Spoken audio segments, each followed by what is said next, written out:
হরে কৃষ্ণ।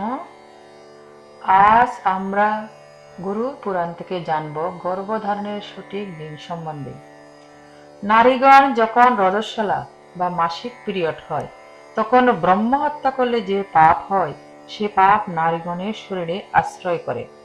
তাই মাসিক পিরিয়ডের 1 সপ্তাহ বাদ দিয়ে স্ত্রী সঙ্গ করার অনুমতি শাস্ত্রে বলা হয়েছে।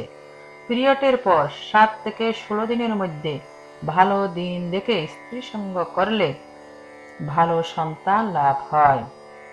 গরুর পুরাণে বলা হয়েছে, ব্রহ্মহত্যা পাপ সমুদয় ঋতুকালে নারীগণ করে আশ্রয়।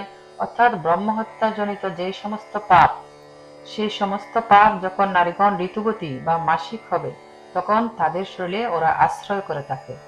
সপ্তাহ মধ্যেতে যে গর্ভের উৎপত্তি দৈব পৈত্র কার্যের অযোগ্য হয় সে সন্ততি। অর্থাৎ মাসিক পিরিয়ডের 1 সপ্তাহের মধ্যে যদি স্ত্রী সঙ্গ হয়, স্ত্রী সঙ্গ করার ফলে যে সন্তান গর্ভে উৎপন্ন হয় সে সন্তান ভালো শুভ দৈব দেবদেবতা বা পিতৃক শ্রাদ্ধ তর্পণের অযোগ্য বলে ধরা হয়। প্রথমত 7 দিন করিয়া বর্জন, স্ত্রী সঙ্গ করিবে যুগ্ম দিবস জানিয়া।